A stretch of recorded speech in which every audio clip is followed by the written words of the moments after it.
물같이 바람같이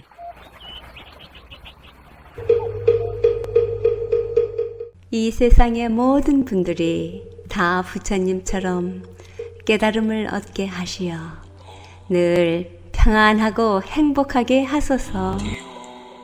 부처님의 큰 광명과 수행으로 모든 업장 소멸하고 무량한 지혜를 얻어서 자신을 제도하고 널리 모든 분들을 제도하게 하소서.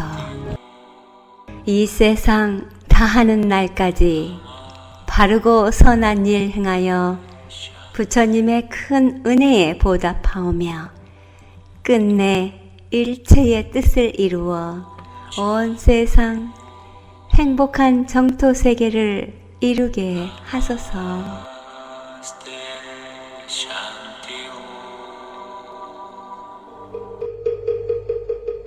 성현의 말씀.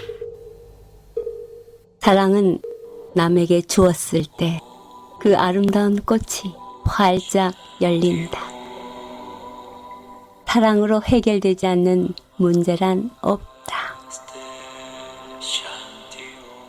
사랑은 이기심의 반대이며 내가 없어지고 남을 살리는 마음이다. 나의 행복을 잊고 나의 이익을 찾지 않고 남을 사랑하는 행위로 나설 때 사랑이 성취되며 참된 행복감이 나에게로 찾아들어 결국은 나의 행복이 되는 것이다. 안녕하십니까. 물같이 바람같이 김자원입니다. 사랑으로 해결되지 않는 문제란 없다라는 한마디가 가슴을 뜨겁게 달굽니다. 사랑이라는 단어가 주는 무한한 가능성, 이해, 용서, 포용, 어쩌면 헤어지고 떠나보냄까지도 아름다울 수 있는 것이 사랑의 마음으로 행하면 해결되지 않는 문제란 없다의 뜻이 아닐까 합니다. 으스으스 찬 기운이 몸을 움츠리게 합니다. 이런 시기에 사랑의 마음이 얼마나 따뜻한가 생각만 해도 미소가 번집니다. 한 세상 살아가는 일이 얼만큼 사랑했는가와 잘 살았는가를 가늠할 수 있겠지요? 이기심을 버리고 내가 없어지고 내 이익을 찾지 않는 그런 마음이 사랑이라는 것 잘 설명해 주신 성현의 말씀. 가을이 주는 풍족함과 어울려 우리를 철들게 합니다. 깊은 삶의 역할이 무엇인지 가슴에 새기게 합니다. 아직까지 내 살아온 생애에서 얼마나 많은 사랑의 마음으로 지냈는지 되돌아본다면 앞으로의 시간엔 더 많은 사랑의 마음을 품고 지낼 수 있겠지요? 오늘은 사랑으로 해결되지 않는 문제란 없다라는 말씀 마음에 새기면서 지혜와 복덕을 지니신 애청자 여러분과 함께 깨침의 소리 진리의 말씀 전하는 뉴욕 불교방송 진행합니다. 물같이 바람같이 뉴욕 불교방송. 오늘 이 시간에는 우악스님의 유튜브 금강경 강의 중 무주상 보시의 공덕에 대한 부분 8최에서 여러분과 함께 듣습니다. 우악스님입니다. 강론 보시겠습니다. 이 3분에서 부처님은 보살들의 마음 다스리는 법을 바로 가르치고 계신다. 보살은 아상인상, 중생상, 수자상이 없을 때 대보살이 된다고 하였다. 이 사상은 모두 범부 중생들이 넘어야 할 산이라 하여 옛부터 사상산이라 하였다. 이따가 시간 나면 뒤에 나오는 토굴가를 한번 읽어보겠습니다.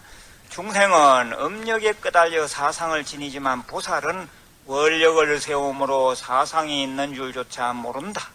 그냥 무던히 살 뿐이다. 보살은 중생을 부처님 세계로 인도하지만 인도된 중생이 없다. 왜냐하면 본래 이 법계는 부처님 세계이기 때문에 오고 가는 법이 없다. 그러니까 내 마음 가운데 상만 없애버리면 세상과 하나가 된다 이 말입니다. 사람과 하나가 되고 대상과 하나가 되고 모든 존재와 하나가 되기 때문에 바로 그 자리가 바로 열반이요, 그 자리가 바로 행복이다. 우리 자신의 본 성품, 즉 부처님 성품은 사상이 무너지면서 부처님 세계와 하나가 된다. 한 발자국도 옮기지도 않고 그 광명은 우리에게 찾아든다. 보살이 이미 부처님 세계에 들었으며 어둠 거친 공간에 광명 오듯이 보살의 인도로 중생들도 모두 부처님 세계에 든다. 이제는 모두가 하나이다. 여기에는 자기다 남이다라는 구별이 있을 수 없다. 다른 경전에는 보면 신불급 중생 시산무차별이라 중생하고 부처님하고는 큰 차별이 없다. 그런 말을 해요. 중생은 중생이고 부처는 부처지 어떻게 차별이 없느냐. 그 본래 성품, 본래 성분에는 차이가 없다 이 말이죠. 예를 들면 얼음이 물이 되고 물이 얼음이 되는 거죠. 그런데 물도 그 성분은 H2O라. 얼음도 그 성분은 H2O라. 그런데 얼면 얼음이요, 풀리면 물이라. 얼면은 절대 다른 사람하고 사귈 수가 없어요. 컵에 얼음을 넣어서 흔들어 봐봐요. 얼음 조각들이 저들끼리 찌그러거리고 요란한 소리만 내지 하나가 되지 못해요. 그렇지만은 얼음이 물이 돼 봐봐요. 물이 되면 어떤 물이든지 서로 잘 안 섞입니까? 바로 중생이 부처님이 되었다는 것은, 중생이 보살이 되었다는 것은 자기 고집을 다 풀어버리는 거라. 즉 얼음이 물이 된 거죠. 그러면 모든 존재하고 하나가 되었기 때문에 싸울 일도 없고 그 자리가 가장 좋은 세상이 되는 것이지요. 그래서 바로 얼음과 물은 성분은 같지만은 전혀 모양이 다르고 처해 있는 그 위치가 다르다. 바로 부처님과 중생도, 중생은 그 마음이 얼어 있어. 사상 때문에 얼어 있어요. 그렇지만 부처님은 그 마음이 다 풀어져 있어요. 마음이 지극히 느긋해져 있어요. 그러니까 일체 중생하고 하나가 되는 거죠.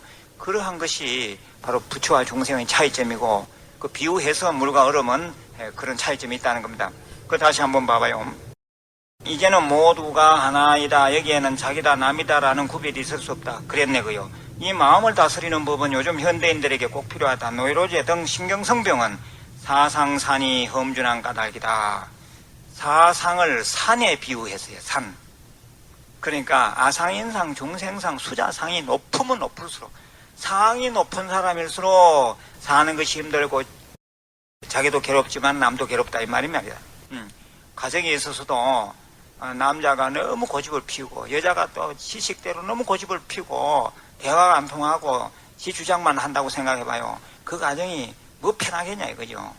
그럴 경우에 사상의 산이 높다 이렇게 말해요. 사상산이 험준한 까닭이다.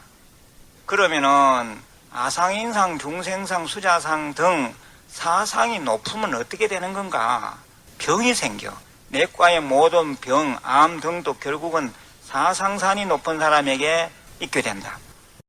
이 암이 생기는 원인은 뭐 요즘은 종류도 많지만 첫째는 이 가족력 때문에 조심하지 않아서, 가족력이 좀 있다 하더라도 조심하면 오히려 더 장수합니다. 아무튼 가족력 있는 사람은 조심해야 돼요. 그런데 그렇다면 이 가족력이라는 것은 결국에는 업의 병이다. 업병이에요 이게요. 가족력이라는 것이. 업을 녹일 수 있는 것은 이 불교의 기도요, 불교의 수행이거든. 업을 녹일 수 있는 방법은 없어. 이 불교적 수행을 통해야만 이 업을 녹일 수가 있어요. 그러니까 가족력 있는 사람들은 어쩌든지 절에 와서 열심히 기도도 하고 좋은 일도 하면서 즐겁게 살아야 돼요. 그러면 오히려 그런 것으로 인해서 조심하기 때문에, 또 기도하기 때문에 그 업장이 녹아내려서 오히려 더 오래 사는 수가 많아. 근데 방심하면 안 된다 이 말입니다. 두 번째는 이 음식 때문에 이 암이 또 많이 찾아들어요. 음식을 조심해야 되고 육식 너무 많이 하지 말고, 그래 하면 암이 잘 안 와요. 세 번째 중요한 것은 이 스트레스라. 마음의 병. 이 스트레스라는 것은 왜 옵니까? 이 상 때문에 오는 거라. 상. 지 잘났다는 상. 그게 스트레스가 되는 거죠. 지 잘났다는 상황이 없는 사람이 스트레스 받을 이유가 없어요. 그런데 마음 공부를 하고 여기 와서 경전 공부하고 여기 와서 부처님 공부하고 하면 경전 공부만 해도 마음 가운데 이 상황이 없어져 버려. 많이 없어지죠. 거기에다가 우리가 기도를 하고 참선을 하고 뭐 경전을 독송하고 이래 하면 뭐 저절로 마음 가운데 상황이 없어짐으로써 스트레스가 없어지지요. 그리 함으로써 그 아주 참 지독한 참 암 같은 것도 아예 들어설 틈이 없는 거죠. 아무튼 그래서 우리가 이 경전 공부하고 또 이 불교적 수행을 한다는 것은 건강까지도 우리가 지킬 수 있는 그런 힘이 생겨요. 결국은 사상산이 높은 사람에게 이런 병이 있으니 사상산을 무너뜨리지 않으면 안 된다. 그러기 위해서 우리는 수행해야 한다.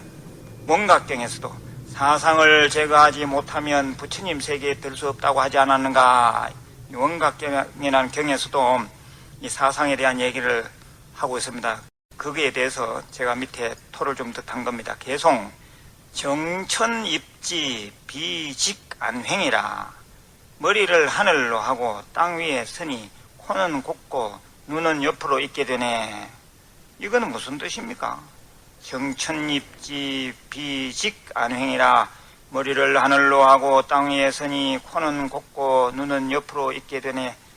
내가 반듯하게 서니 내가 반듯해지니 세상이 반듯하게 서지더라. 그런 얘기입니다. 이게 내가 마음 가운데 상이 없으니 세상이 그만큼 맑고 아름답게 보여지더라. 그런 얘기를 하고 있습니다.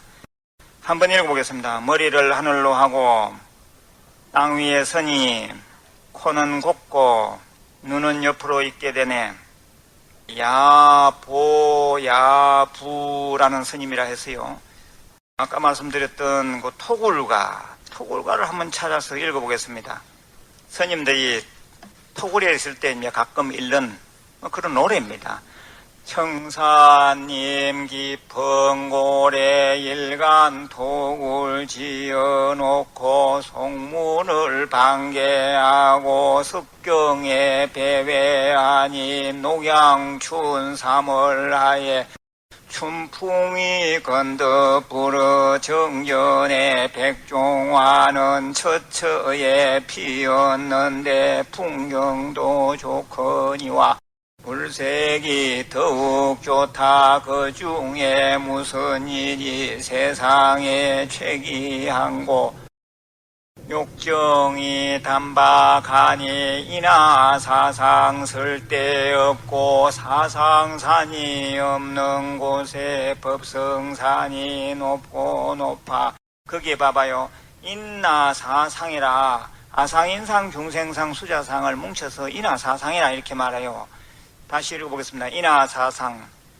인하사상 쓸데없고 사상산이 없는 곳에 사상상, 아상인상, 중생상, 수자상 등 이 산, 높은 산이 그 산이 무너지면은 거기에 법성산, 진리의 산이 아름다운 진리의 산이 그 대신 이렇게 서 있는 것입니다. 법성산이 높고 높아 일물도 없는 중에 법계일상 놔두었다. 그러니까 내 마음 가운데 이 사상산만 무너지면 법성산, 진리의 산 또는 아름다운 부처님 세상이 내 마음 가운데 펼쳐지더라. 그런 얘기를 하고 있습니다. 교교한 야월하에 원각산중 선뜻올라 무공절을 비껴불고 모령검을 높이 타니 무의자성 진실락 이 중에 갇혔더라. 석호는 무영하고 송풍은 화답할지에 무창령 올라서서 불지촌을 굽어보니 각수에 담많은 남만개더라. 이 불지촌이라는 것은 부처님 동네를, 부처님 마을을 불지촌이라 그렇게 말해요. 한번 읽어보겠습니다. 불지촌. 내 마음 가운데 아상인상, 중생상, 수자상만 없어지면 내가 사는 동네가 바로 불지촌이 되고 내가 사는 집이, 가정이 부처님 가정이 될 수밖에 없는 거죠. 각수에 담하는 깨달음의 나무에 담화 우담바라 꽂히는 남만개들아 흐드러지게 피었더라 그랬어요. 읽어보겠습니다. 묘행무주. 묘행무주. 묘행은 진리에 개합한 행을 말한다. 즉 반야의 지혜로 행하는 일이다. 이는 생각에 다른 의식을 두지 않고 순수한 마음으로 해야 한다 해서 무주라 하였다. 묘행무주. 부분 전편을 한글을 보시겠습니다. 또한 수보리야, 보살은 반드시 대상에 매이지 말고 보시를 하여야 하느니라. 이른바 형색, 소리, 냄새, 맛, 촉감, 고정관념을 떠나서 보시할지니라. 수보리야, 보살은 꼭 이와 같이 보시하면서 자기가 보시를 한다는 생각도 내지 말지니라. 왜냐하면 만약에 보살이 자기가 보시를 한다는 생각 없이 보시를 하면 그 복덕이 헤아릴 수 없이 크기 때문이니라. 이 보시라고 하는 말은 배품을 말해요. 배품. 배품을 또 구체적으로 말하면 뭐 자비행 그렇게 말하잖아요. 예, 여기서 말하는 것을 보시를 한다는 생각도 내지 마라. 저 위에서는 이른바 형색, 소리, 냄새, 맛, 촉감, 기존관념을 떠나서 보시해라. 어떤 조건 없이 보시해라. 그런 말입니다. 이 자비로 말하면 무연자비해라 이 말이에요. 무연자비. 칠판에 보시면 무연자비라고 써놔서 제가요, 없을 무자 인연연자인데 이때 연자는 조건이라는 연자입니다. 그러니까 조건 붙이지 말고 자비행을 해라. 자식을 키울 때 절대 조건 붙이지 마라 이거죠. 예, 저거 키워가지고 덕 좀 봐야겠다 그런 마음도 내지 말고 그냥 부모로서 자식에게 최선을 다해서 키울 뿐이죠. 그런 것도 다 어찌 보면 무연자비가 되는 것입니다. 그러니까 애들에게 자꾸 너무 생색내지 말아요고요. 그냥 마음 가운데 이제 느끼도록만 하면 그만이지. 자꾸 부모된 입장에서 애들에게 자꾸 뭐 상내듯이 그리 하면 애들이 오히려 엇질러 나가는 수가 많은 거예요. 아무튼 여기서 보듯이 자기가 보시를 한다는 생각도 내지 말지니라. 왜냐하면 만약에 보살이 자기가 보시를 한다는 생각 없이 보시를 하면 그 복덕이 헤아릴 수 없이 크기 때문이니라. 옛날에 어떤 노스님이 어린 동자성을 데리고 같이 살고 있었는데 어느 날 이제 멀리 외출을 하게 됐어요. 앞에 어린 한 연암살 먹은 동자성이 걸망, 스님들이 지고 있는 것을 걸망 또는 바랑이라 그러잖아요. 걸망을 그 동자성이 메고 뒤에 이제 노스님이 지팡이를 짚고 이렇게 따라갔습니다. 한참 길을 가는데 때는 비가 막 그치고 햇빛이 이제 나기 시작했는데 어디서 나왔는지 개미들이 줄을 서가지고 가는데 10리 이상 개미 줄이 이제 이어서 이제 뻗쳤어요.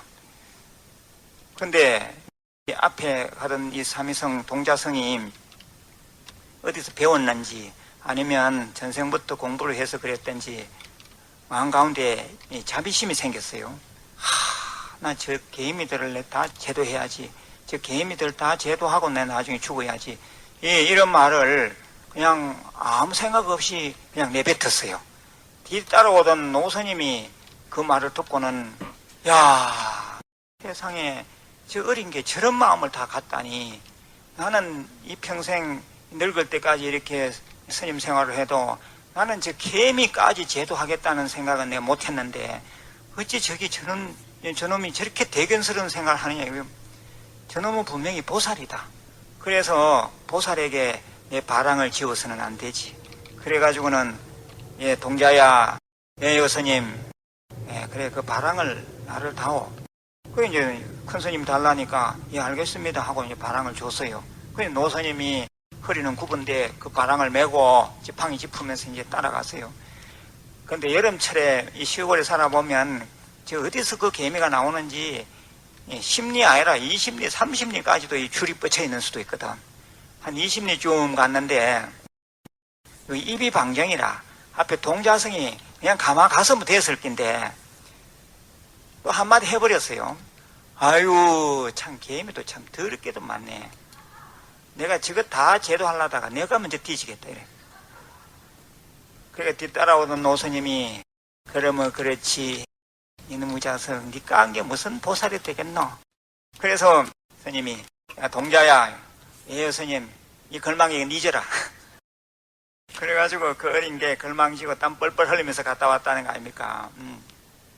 그러니까 참 이 대보살이 된다는 건 참 힘드는 일이요. 어찌 보면 예, 여기서 보시라고 하는 것은 생명을 살려주고 생명에게 베푸는 것, 그게 최상의 보시인데 그 우리는 방생이라 그러잖아요. 그런데 이 보시행을 하면서 한다는 생각 없이 자기 마음에 일체 부담감 없이 한다는 것은 참으로 어려운 일이라, 그런 얘기를 지금 하고 있는 겁니다. 그래서 이제 동자승하고 이 나이 많으신 노스님이 같이 이제 둘이서 그냥 끓여 먹고 그만 토굴에서 살고 있는데, 한 번은 노스님이 이 동자승의 얼굴을 가만히 들여다보니까 생명이 열흘을 넘기기 힘들겠어. 선천적인 운명으로 봤을 때는 열흘을 살기가 힘들어요. 그래서 노스님이 애한테 얘기를 했습니다. 너 혹시 부모님 보고 싶지 않느냐고. 예, 부모님 보고 싶습니다. 아, 그러면 좋다. 내가 절에 있는 쌀 가지고 떡 좀 해줄 테니까 떡 이거 지고 그 집에 가서 부모님도 좀 드리고 집에 가서 한 열흘간 놀다 오너라 이래서요. 그 노스님 입장에서는 아기가 절에서 이제 죽는다면 부모 된 입장에서 또 얼마나 마음이 아프고 이 애도 또 얼마나 마음이 아프겠냐 이거요. 그래서 죽어도 자기 집에 가서 죽는 게 안 낫겠는가 싶어서 이제 집에 보내게 된 겁니다. 그래서 얘는 뭐 영문도 모르고 이제 부모를 볼 수 있다니까 좋아서 깡충깡충 뛴 거지요. 그래서 떡을 해서 줬더니 그걸 짊어지고 절을 내려가세요. 얘가 이제 고향 쪽으로 가는데 그 중간에 물이 흐르는 계곡이 있었던 모양입니다. 그 계곡이 보통 때는 그냥 뭐 대충 징검다리를 건너서 이렇게 갈 수가 있었는데 물난리가 나가지고 물이 많이 내려와요. 다리를 긋고 건너가지 않을 수가 없었는데 다리를 반쯤 건너다 보니까 계곡 물 가운데 산자락이 뚝 떨어져 가지고 흙 전체가 내려와서 그 가운데 떠 있는 겁니다. 이렇게 섬처럼 되어 있었던 거죠. 그런데 가만히 들여다 보니까 개미가 수백 마리 수천 마리 개미가 거기 갇혀 있었던 겁니다. 그러니까 이제 뭐 물에 떠내려가서 개미가 다 죽을 판이라 그걸 보고는 이 애가 뭐 다른 생각은 안 했겠지요. 개미가 불쌍하니까 그냥 오로지 이제 그것만 생각하는 거죠. 그래서 주위에 나무 같은 거 이제 주워다가 전부 이제 개미 다리를 이제 만들어 준 겁니다.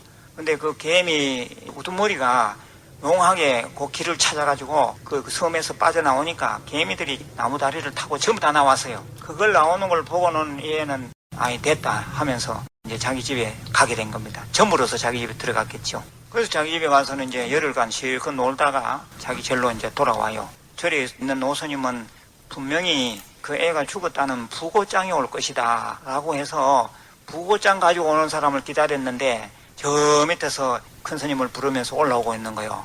가만히 보니까 저놈이 살아서 오는 거라 참 희한한 일이라. 그 숙명통이라는 게 있잖아요. 그 애의 그 운명을 보니까 분명히 열흘 안에 죽을 운명인데 어떻게 살아서 오느냐예요. 그래서 애를 앉혀놓고 얘기를 했습니다. 혹시 네가 집에 가서 뭐 일이 있었느냐. 아주 극히 선한 일, 극선을 했을 경우에는 이 생명을 연장하게 되어 있는 것입니다. 이게. 그래서 이 적선이 좋은 거죠. 그래서 얘기를 해봐도 집에 가서는 별로 좋은 일 한 게 없어요. 그냥 뭐 부모님 따라서 논에 가서 일하다가 또 집에 와가지고 뭐 밥 먹고 혼자 놀기도 하고 그랬다는 거예요. 참 이상하다. 그러면 이 여기서 절에서 나갔을 때부터 차근차근히 다시 얘기해봐라. 그래서 이제 쭉 얘기를 하는데 스님요, 그래서요 제가 여기서 나가가지고 계곡물을 건너가는데 계곡물이 좀 넘쳤고 근데 보니까 거기에 흙더미가 있었고 거기에 개미가 갇혀 있었길래 개미를 건너오게 하려고 나무 다리를 놨습니다. 그랬더니 개미가 다 건너오대요. 그래서 제가 그거 보고 집에 갔습니다. 스님이 참 손을 치면서 바로 너의 그 지극한 자비심이 너의 생명을 연장했구나 그랬다 그랬거든요. 여기 봐요. 보시를 한다는 생각 없이 보시를 하면 그 복덕이 헤아릴 수 없이 크다 이랬잖아요. 그 이해가 됩니까? 그러면 그 아래 해설을 보시면 주관의 기관을 육근, 객관의 대상을 육경, 육경 사이에 육식작용이 있게 된다. 여기에 왜 이런 말이 나왔는가 하면 저 위에 보면 형색, 소리, 냄새, 맛, 촉감, 고정관념, 즉 색성향미 촉법, 색성향미 촉법을 떠나서 보시를 하라 이런 말이 나와서요. 소위 부주색 보시하며 색이잖아요. 부주성향미 촉법이라. 그러니까 색성향미 촉법에 머물지 말고 보시하라. 이 말은 대상에 매지 말고 보시해라 이 말입니다. 예, 오늘 공부는 여기까지 하겠습니다. 지금까지 한국불교대학대 관음사 회주 우학스님의 법문이었습니다. 우학스님의 생활 법문 및 금강경 등 우리가 일상생활에 도움되는 여러 가지 법문을 유튜브에서 언제든지 들으실 수 있습니다. 인터넷 창에 한글로 우학스님 법문 치고 들어가셔서 유익한 법문 들으시기 바랍니다. 156과 35에베뉴 플러싱에 있는 한국불교대학 대관음사 뉴욕 지부에서는 근본불교, 세계불교, 첨단불교를 펼쳐가는 수행 도량입니다. 불교에 관한 궁금증 전화 718-791-7128로 하시기 바랍니다. 물같이 바람같이 뉴욕 불교방송은 부처님 말씀을 나누는 법당입니다. 전파에 실려 여러분께 다가가는 법문은 진리를 우주 법계에 울려 퍼지게 하는 일이지요. 부처님 법을 알리는 공덕은 금은 보화를 산더미만큼 보시하는 것보다 더 크다고 하셨습니다. 그만큼 진리는 물질적 한계를 넘어선 일인 것이지요. 불교 포교는 곧 이 세상에 행복과 안락 그리고 평화를 선물하는 것과 같습니다. 이러한 일은 어느 개인의 일이 아닙니다. 우리 모두가 해야 할 공덕이지요. 불교방송 후원회원이 되실 따뜻한 마음 기다립니다. 전화 347-512-8097로 해주시기 바랍니다. 불교방송 후원 업체입니다. 이경림 공인회계사, 한국과 미국 회계에 관한 제반 업무 믿고 맡기십시오. 문의전화 212-768-9144. 사랑과 정성의 H마켓 상품권으로 후원하고요. 중앙장의사, 뉴저지와 플러싱에 있는 하봉호 중앙장의사, 여러분의 어려운 시간 마음으로 함께합니다. 718-353-2424. 업스테이트 있는 뉴욕 원각사에서는 원각사 선원장이신 인궁 스님께서 수행하고자 하시는 분들 함께 선체조와 참선 지도하고 계십니다. 원각사 선원장이신 인궁 스님과 함께 선체조와 참선 지도 받아보시길 원하시는 분 원각사 전화 845-497-2229로 연락하시기 바랍니다. 물같이 바람같이 뉴욕 불교방송 함께 들어주신 여러분 진심으로 고맙습니다. 내일은 가까운 사찰에 가셔서 법문 들으시고 도반들과의 좋은 인연 가꾸시기 바랍니다. 지금까지 진행의 김자원이었습니다. 다음 2시간까지 편안한 시간 보내시기 바랍니다. 안녕히 계십시오. 불자님들의 4가지 거룩한 서원 김희진이 노래합니다. 사홍서원.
시